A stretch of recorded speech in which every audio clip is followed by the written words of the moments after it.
Maria Evgeniou is an Innovation and Entrepreneurship Officer at Idea Innovation Center, where she has been supporting startups since 2020. She coordinates the Idea Startup Program with a focus on training design, startup evaluation, partnerships, alumni relations, content creation, and event organization. Her career at the Bank of Cyprus began in 2007. Prior to that, she collaborated with the bank's cultural center as a historical research associate. She later held customer service roles before moving to the bank's innovation center. Maria holds a BA in History and Archaeology from the University of Cyprus and believes that innovation is driven not only by ideas, but by the people and teams who bring them to life. Maria, welcome to the Future Makers podcast. Thank you so much for having me. Of course. I want to start from the beginning, and I want to start with a question I ask all my interviewees. Kierkegaard says we live life forwards, but understand it backwards. How does that apply to your understanding of your early years and where you are now in life? That is actually a great question. The type of question I really like because it makes you reflect. And for me in particular, when I look back, like if I look where I am right now today, working in innovation and entrepreneurship and supporting startups from within a traditional organization, my journey doesn't really make sense. I started working when I was very young, at 16, and I worked all the way through my studies. And then I got my degree in history, and here I am today, supporting startups. But working from an early age gave me the independence I needed to make my own decisions, but it also gave me a self-discipline that I still carry with me today. And then I had a dream. It was a very long lasting dream to study history. And I thought I was studying our past. I loved to know the details and the information. And my studies in history, that discipline actually gave me a different perspective. It actually taught me to take a step back and ask questions. How did this came about? What were the consequences of that? How change came? And I realized later on that it taught me to read systems and how people succeeded or failed, and cultures as well. And I carried that with me today to the role I have right now. Because there's an example that I always use when I discuss this weird journey that I'm in. And it's actually about our island. About 4,500 years ago, locals discovered how to smelt bronze on scale. And that wasn't a revolution per se, overnight. And it didn't take the island overnight and everybody dropped everything and just did that. But it was so consequential that it actually gave the name to the island. Cyprus comes from cuprous, copper, bronze. And that's what I want to achieve when helping startups today. I'm hoping that some of them will succeed, one of them at least, I don't know. And they will bring about the change that we want. It's not just the products. It's the change, the systems that are changing with these people, and that they really believe in that. You mentioned you were very interested in systems, and I kind of want to look at the system or even the environment that you were kind of growing up in. What was their relationship to, first of all, women working or, entrepreneurship and just building careers? What was the environment and what was the social script for women, but even for people kind of leading forward their own life when it comes to entrepreneurship? Well, Cyprus is a very small island, and I actually grew up in a small town outside of Nicosia. My family was very traditional, and my parents came from nothing. My mother actually lost her home during the Cyprus invasion in 1974. So they were very focused on making it happen for our family. And my father was this traditional Greek man working all the time. He has an amazing work ethic and loyalty for his work. He carried that. I think he changed 3 companies in his entire career. He was very loyal, and he only left the companies if they failed or if they pivoted to something else. That was it. And that non-negotiable was, drilled into me from a very early age. My mom was at home, but she was working from home while taking care of us. And that was amazing to see. I was the first daughter, the first granddaughter, the first niece, the first everything in my family, both sides. So I had a lot of expectations on me.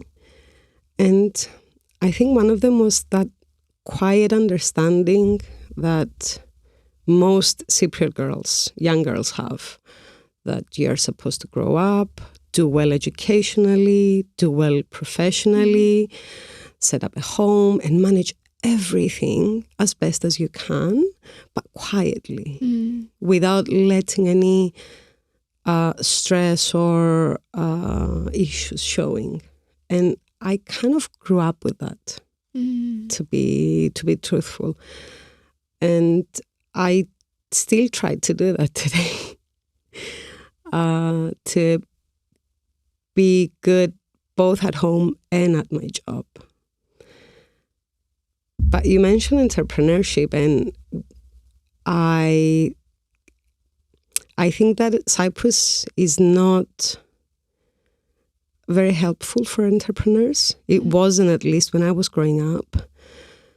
But I was trying to figure out where I got my desire to always change scripts and do something of my own, do as best as I can. And I remembered that my mom had actually tried a couple of times to do a few ventures of her own. And instead of working from home for someone, do it for herself. She never ultimately succeeded because she didn't have any resources at the time, which today I think we have more abundantly available.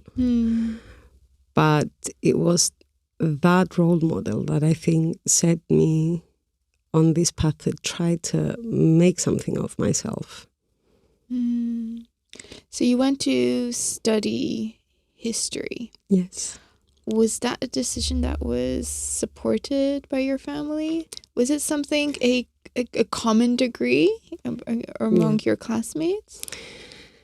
My father wanted me to be either a teacher or a lawyer. Well, the traditional path. Exactly. That's what he wanted. And when I told him, I'm going to study history and archaeology, and at first I wanted to be an archaeologist, he said, don't do that, my child. You will go hungry. And you're not cut out to be hungry or, not have resources. And that was amazing, an amazing thing to say to a kid that was 17 years old at the time when I was deciding. But yeah, they wanted me to go on a more traditional path. And I think that when I told them that I was collaborating with the cultural center of a bank, they felt better somehow.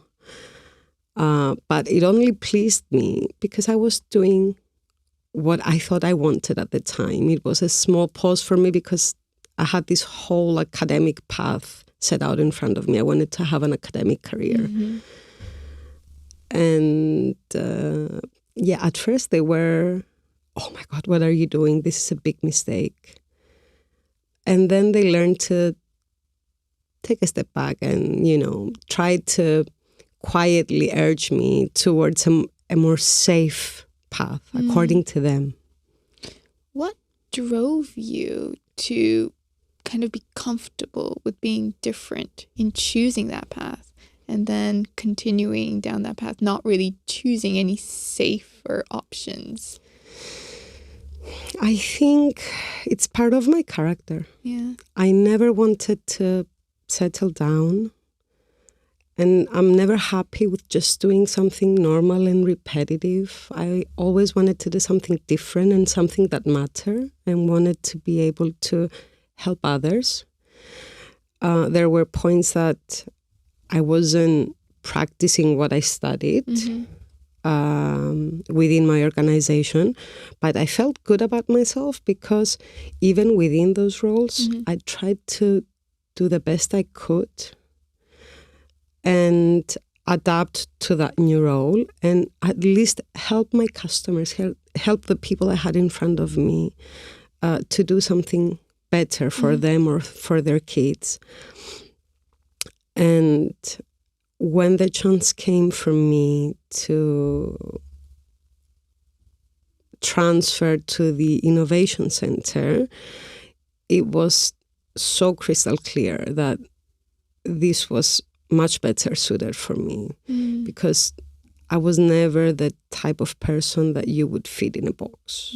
I would always try to venture a bit outside.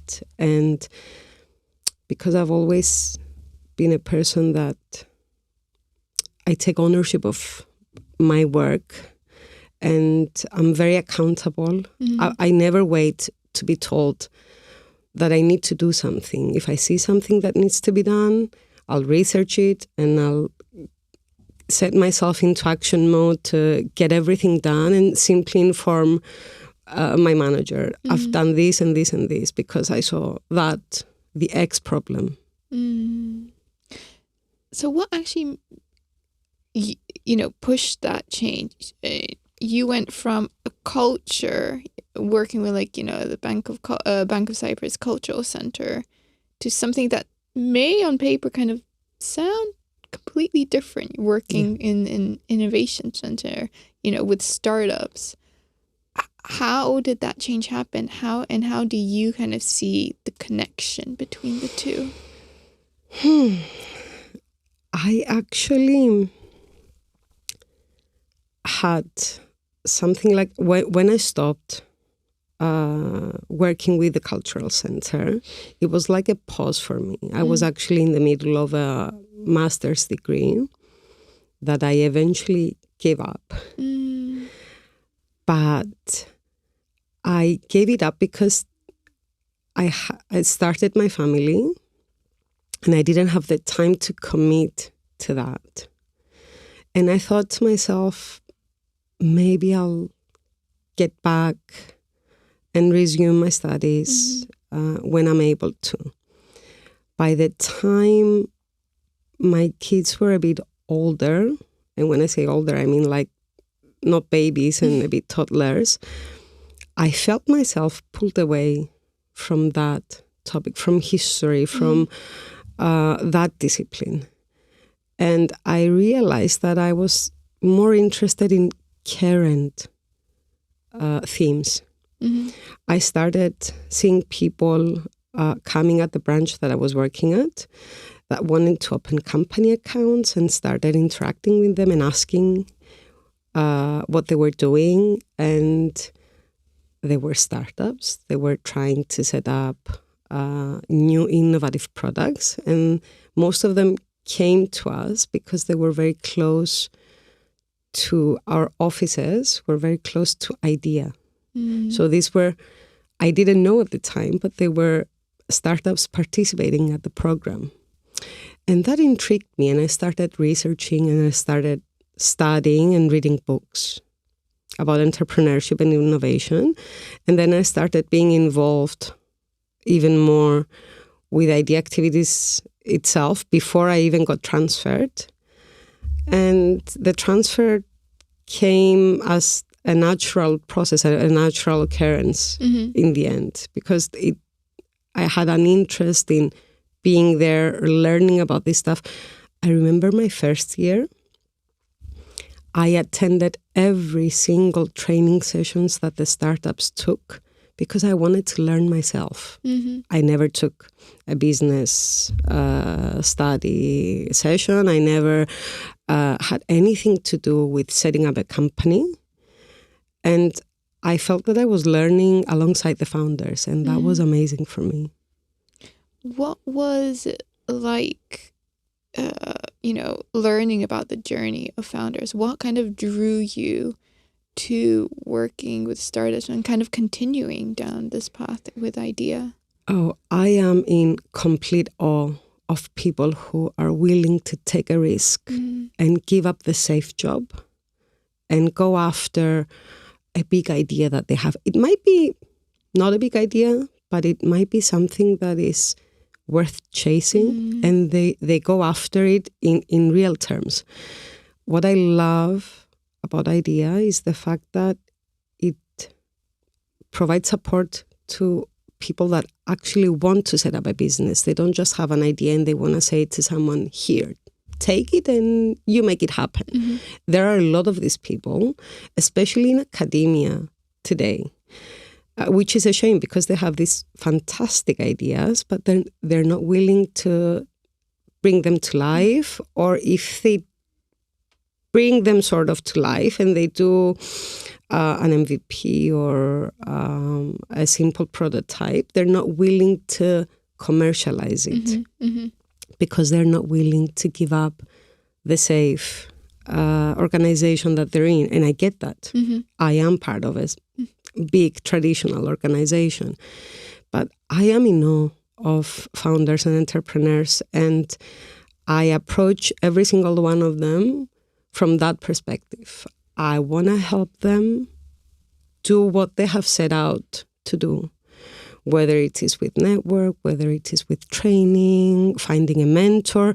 I may not have the answers. I usually don't. I'm not an expert, but I try to connect them with the right people to do what they need to do. And that is why I love what I'm doing. And that is why I have a personal relationship with most of them.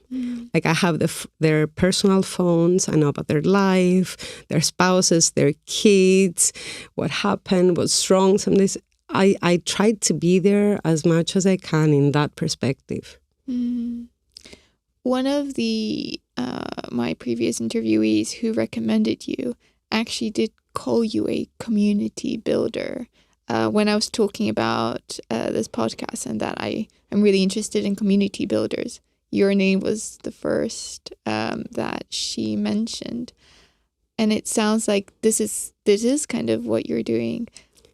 Why do you think community is so important here in Cyprus, and especially for those trying to build something? Cyprus is a very small island. Yeah. No one can go at it alone. No one.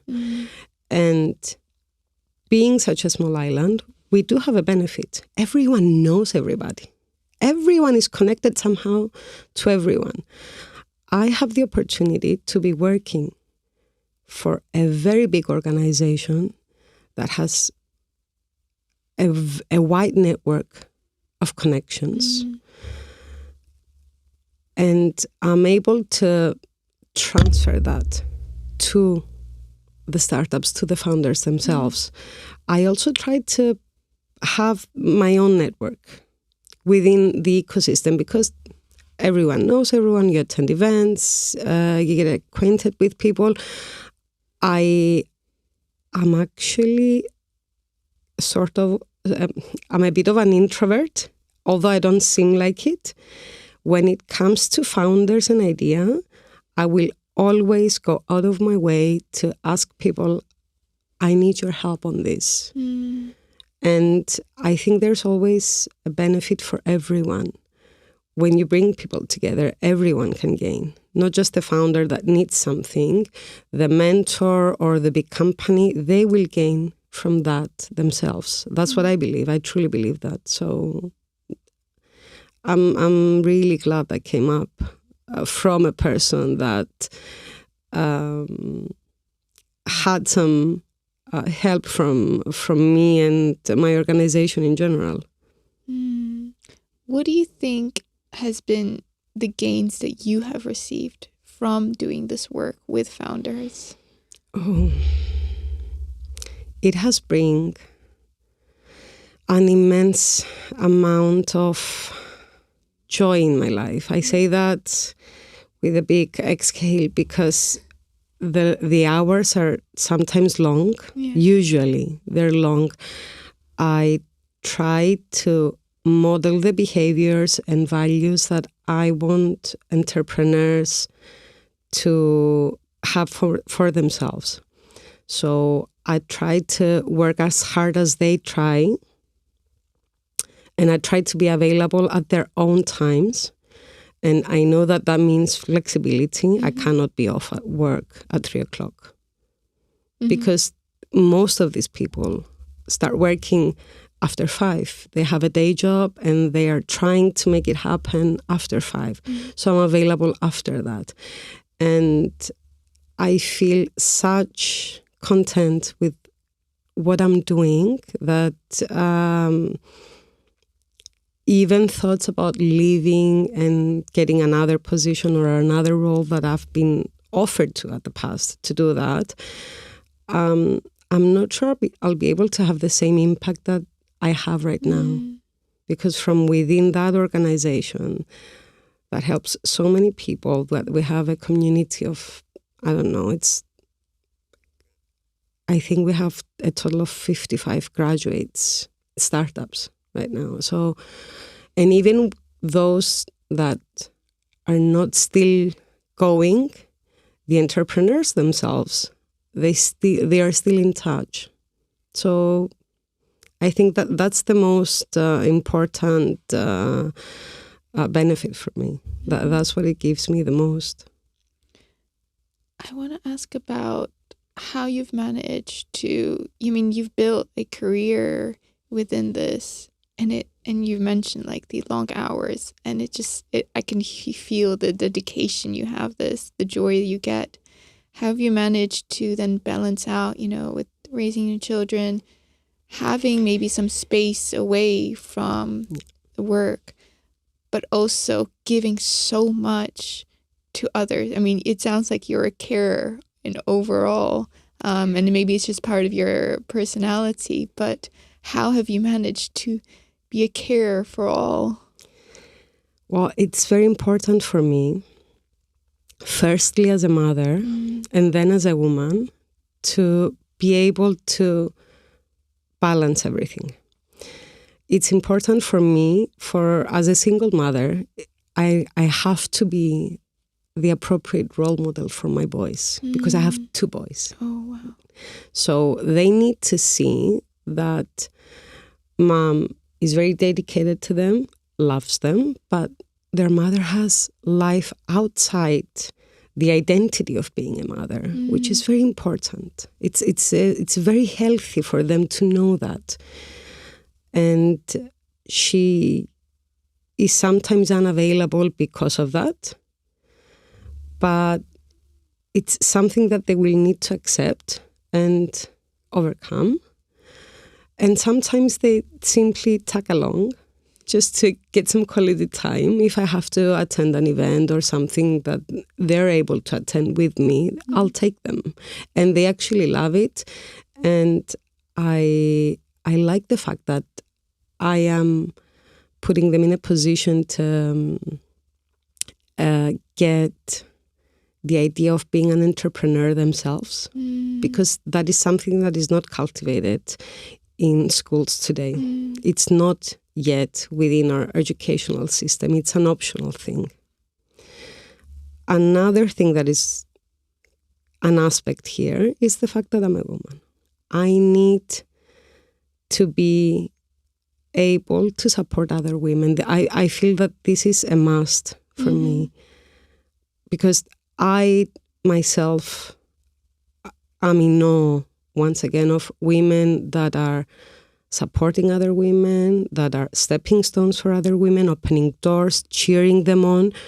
We have many such women in our ecosystems, and I'm really proud of them. And I'm very happy to say that most of them are my friends.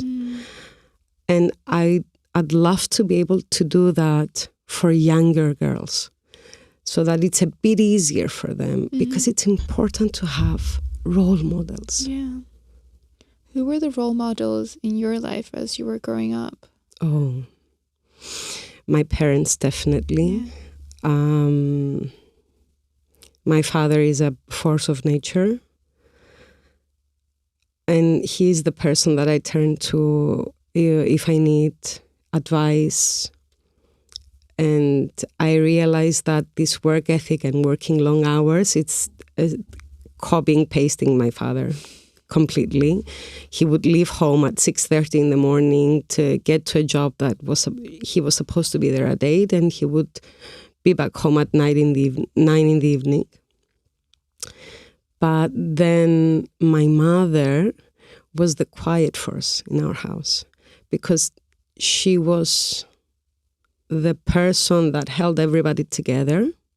She would always take care of our house, take care of the kids, make dinner, have everything proper. And also at the same time, like, I look back and it amazes me. She was working the entire time throughout my childhood. She was working all the time, and she was doing all these things. And I think that she affected me more than I realized. I became a mother myself to realize how much I had picked up from my own mother. And I'm really proud of that. You mentioned the importance of, young women today of having this kind of mentorship and women supporting women. What challenges are you hearing within your community from women that they are experiencing in this culture? Well, Cyprus has a very still traditional society. As I said before, women are expected to handle both their profession and their home, but not give too much time to the profession. We are supposed to take care of everything quietly. Like, look at the role of a woman, of a mother, for example. You're supposed to manage everybody's calendars, everybody's. Like, the mental load is amazing. You take care of doctor's appointments. You will take care of who gets to which place and when, who has a play date with whom, and so on. Like, I have multiple things going on at the same time. Figure out everybody's meal plan with everybody's intolerances or preferences. Like, one of my kids doesn't eat anything but macaroni, plain pasta, and nuggets and potatoes. Okay, that's it. Like, no sauce, nothing. The other one wants to try everything, like everything. But he has a few intolerances. When I cook, it's like cooking for an entire army. It's So all these roles, they take a toll. There's the mental load, there's the guilt that you feel, because if you're good at your job, sometimes it feels like that you're taking time away from the family. And I'd love to see our society being more accepting of women, not just working to provide an income for the house, but excelling in their jobs, leading, having their own companies, being CEOs. It's not so easy, because when you say, I'm a CEO of a company, the next question would be from especially someone a bit older would be, oh, and how are you managing that with the home? it's expected of the woman to manage the home Mm-hmm. without any other help, without having a village around her. And if you say that you do have a village around you, sometimes you're judged for it. And we shouldn't judge. It takes that. For men to be CEOs and lead their own companies, they need a stable home behind them, a village of their own peers to support them. So I'd love to see that in Cyprus, and I'd love to see us being more supportive, more flexible. Flexibility is a big issue for women to be able to work around these complicated schedules. And we definitely are in urgent need of an educational reform in Cyprus. We have schools that produce workers that are testing kids on standardized tests. And I get that up until a point, creative thinking has gone out the window. Leadership skills have gone out the window. And you're not just building leadership skills to make everyone a CEO, but if you're building leadership skills, you have kids that are able to think on their own and take ownership of their own work.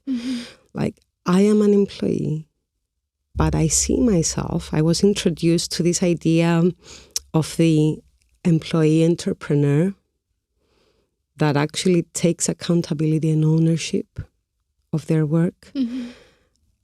And I think that we need more of that in Cyprus. Why do you think the education system is still so behind? And that they don't encourage entrepreneurship. They don't encourage independent thought or creative thinking, as you were saying. The idea of people entering more creative fields or more innovative directions in life is still seen as more taboo or just not something that is supported. Well, it's a twofold thing. We need a change in the political scene. I don't want to get political, but we need a change in the political scene because right now it's a customer-based relationship. We all know it and we try not to say it, but that's true. It's very difficult to change.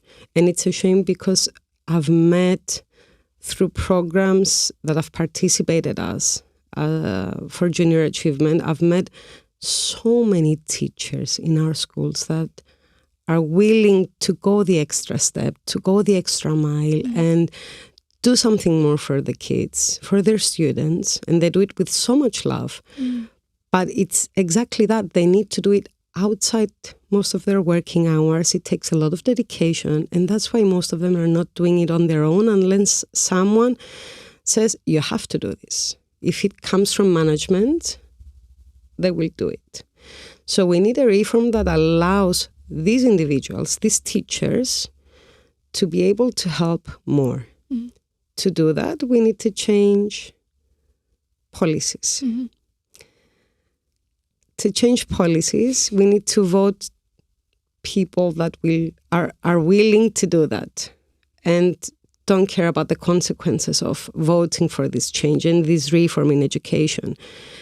And I think that in order to do that, we need to change as a society. And that is one of the most difficult things to achieve. We have a culture of, I love my island, I love Cyprus, but we have a culture of sitting back saying, okay, there's nothing I can do about that. Or we're only bothered by things that we see on the 8 o'clock news, and that's it. We don't really sit down and think about the consequences of what our vote will bring, what that means for our kids, what that means for the future. Oh, who lives and who dies? A very common Greek expression, Cypriot expression. Who lives and who dies? But it's not like that. We have to take actions. Each and every one of us has to decide that we need to change. And it's very difficult, I think, for that to happen. I'd love to see it happen. And how would you define the two now that you've seen some successes and failures, or maybe you don't even believe in that? No, I do believe in that. What I have seen, my own philosophy is this. Failure defines me in so that I will not be defined by my failures. I will never allow anything that I have failed to, because you can't say that failures do not exist. But if I have failed, that will not be the thing that defines me. I will do something else with my life. In this season, in next year, I will do something else that will be a success, and I will find the silver lining in my failure. And I've been able to do that with all of my failures, actually. My personal failures. Sometimes I feel guilty about some of them, but I turn every failure into a lesson, always. And I think that is what characterizes the founders that have the most success stories. From what I've observed, because I always feel, even though you mentioned I'm a community builder, I always feel like a third party looking into this culture, entrepreneurship. I've noticed that people who are entrepreneurs, they are serial entrepreneurs. If they fail, they will always get back on the saddle and try something else. If they succeed, they will eventually sell the company and do something else, or they will leave it on the side, leave someone trusted to run it, and then they will move on to the next thing. And most of the people that I know that I consider successful, most of the entrepreneurs that I consider successful are doing multiple things at a time. They may not all be successes, but they're doing multiple things, and they all treat failure as a lesson. And I think it's a wonderful perspective to look at life through the perspective of opportunity. That is an amazing way to go through life. Everything and everyone has something to teach you and to make you better. What have been the failures and successes that you feel have been your teaching moments?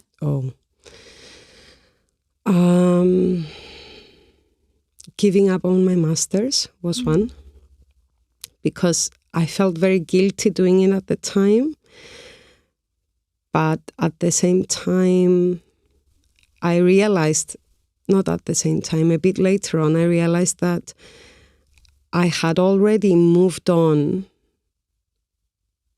from that path. The master's was supposed to take me the way I had planned my life, in my own head, of course. I wanted to do a master's. I was doing it distance from Cyprus, and then I would leave and do a PhD abroad. And then I would live abroad and never come back, or something like that. And I would be this grand professor or something. And in my mind, I had already decided, without acknowledging it, that that is not for me anymore. I don't want to do that. I want to stay here. I want to stick to my roots. I realized that my family is a lot more important than I thought it was. And I've always known that I love my family. We're a big family. I have 2 brothers, 1 sister, and we're very, very close to this day. Like, my best friend is my sister. But I hadn't realized it at the time. And when I gave up the master's and I got transferred to a different role from the cultural center, I was for quite some time disappointed at myself. And then I realized that you can learn new skills. You don't need a college or university degree. You don't need anyone external to validate what you know and what you're able to achieve. I learned something that I had absolutely no knowledge of from scratch. I had no idea of accounting, of math. I hated math at school. Hated math. And I ended up doing just that every day and counting money for a very long time, every day. And I did it very, very well. But what I got out of that position, was it pushed me to develop my interpersonal skills better. I learned to really care about the person I had in front of me, even for 5 minutes, for doing a certain number of transactions. I learned about their life. And then if they needed something from my organization, I was able to provide the right solution for them.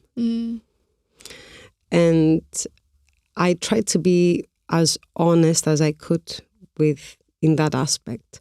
And it really, I had amazing results and amazing feedback from the customers, from my managers, and it really made me feel so good about myself that I was able to reskill, because such a trend these days, to reskill yourself in that aspect. So when it came time to change once again and change route once again and go into entrepreneurship, it was like, okay, that's nothing. If I was able to do that, the thing that I thought I hated to deal with every day, this is going to be so much easier. And it was. The other big thing that was a failure was when I got a divorce. Because coming from a traditional family, you're supposed to stick with the problems and figure it out, and you're never supposed to separate. And it was a very, very difficult decision that I struggled with a lot at first. But then I realized that exactly I need to model the best for my children. And I am absolutely in awe of my ex-husband because we have such an amazing relationship. I've heard horror stories from other women, and I never had that experience.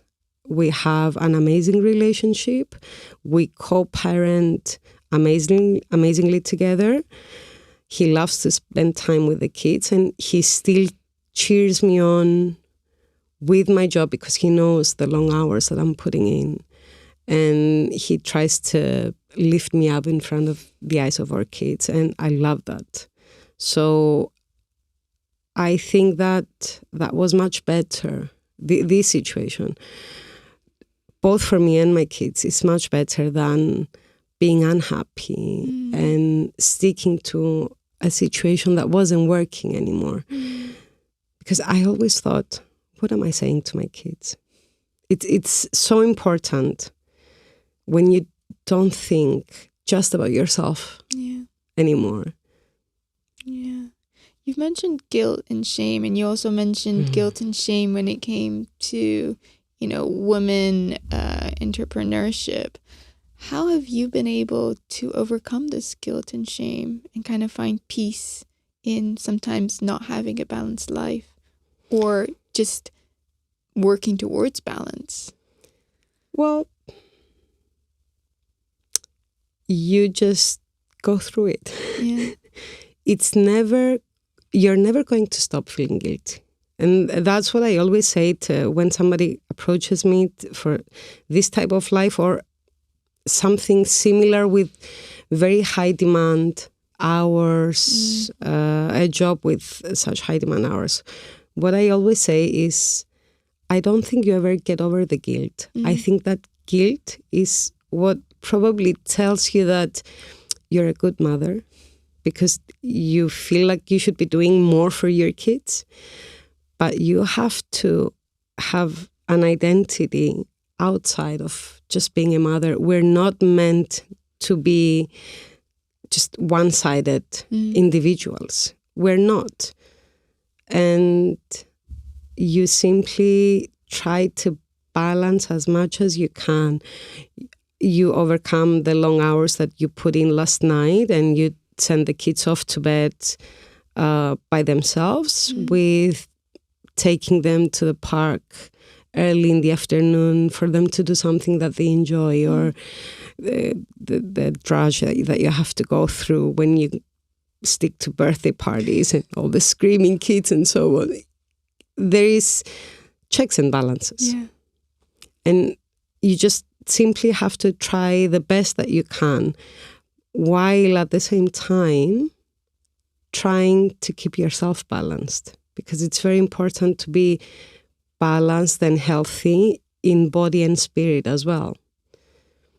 You can't offer either to your kids or to anyone if you're not feeling good about yourself. Yeah, of course. A major influence for me, a major balance for me has been exercising. I didn't have that in my life when I was younger. And after having my kids, I had this sense of I need to be healthy for my kids. And I ended up doing it for myself.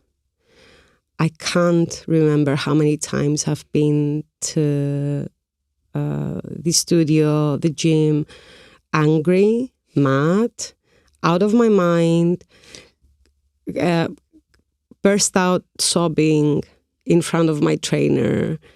And he would never say anything because he knows and he lives these kind of situations. I took everything out right there. And I pushed myself through exercise. And I realized it's much more mental than physical. So that's another thing that keeps me balanced and helps me manage everything else. What are the values you live by? Ownership and accountability is something that I've already mentioned. It comes naturally to me, and it's a great way to live by. I love clarity. I hate gray situations, not knowing.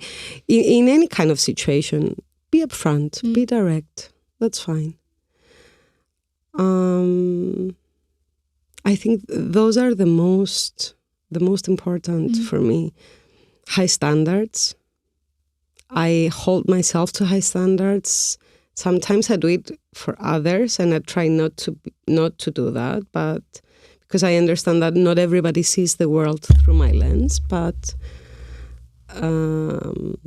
I will not hold anyone else to higher standards than I hold myself. And I think that's another big thing. What do you want to see change in the current entrepreneurship ecosystem in Cyprus? You obviously come across so many of like maybe the highs and the lows of an entrepreneur's life here on the island. What do you think they need? I think they need more support, but actual support, tangible support. Yeah.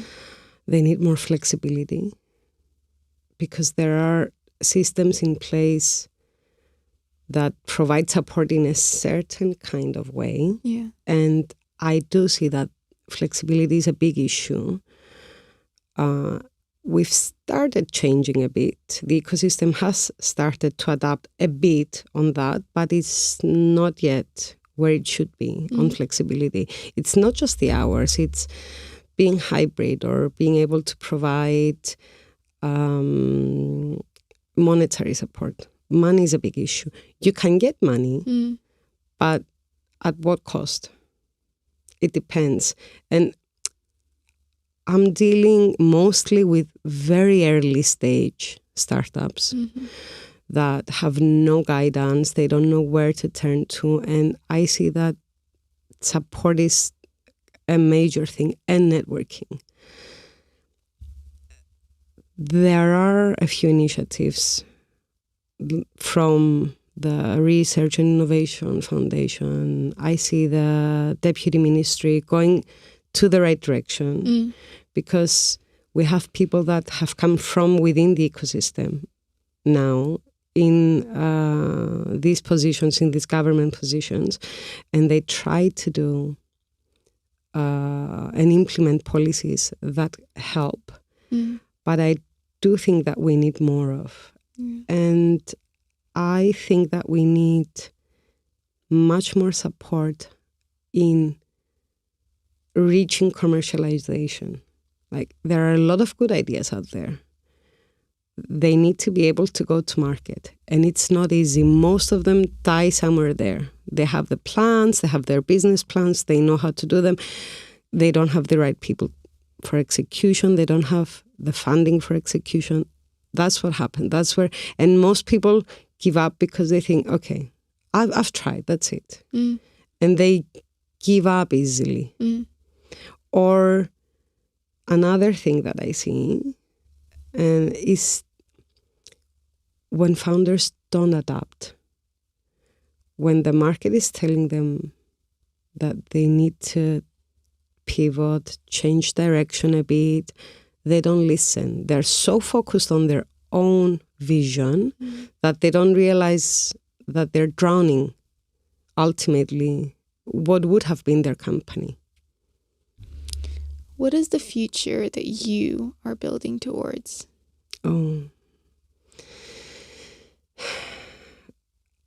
I'd love to see not just a unicorn, but many unicorns come out of Cyprus.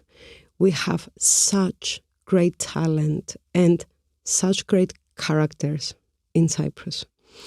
We have startups with so much potential. I would love to see them succeed. And I'd love to have been even in the tiniest bit part of that story, but from the background, as always. That's what I want to see right now. And I want to be able to someday look back and say, okay, I've been a small part of this and that company's success. That would be very, very important for me to be able to tangibly see how you've helped. Yeah. And my last question to you is, to the young people making a decision about their lives now, what message would you like to leave them? That they need to go after their dreams, but not take it too seriously, and not stay focused on one idea or one thing that they think they should do. Things are going to change so many times in your lives. They don't have to take everything seriously, and they should not be afraid to test new things.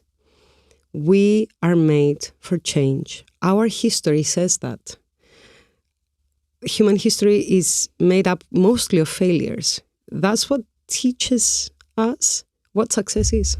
If you haven't failed at least 100 times, then you haven't succeeded yet. That's it. And they should go after their dreams. That's the most important thing, because most of them listen to go find a safe job. Yeah. Let's find a job that makes money.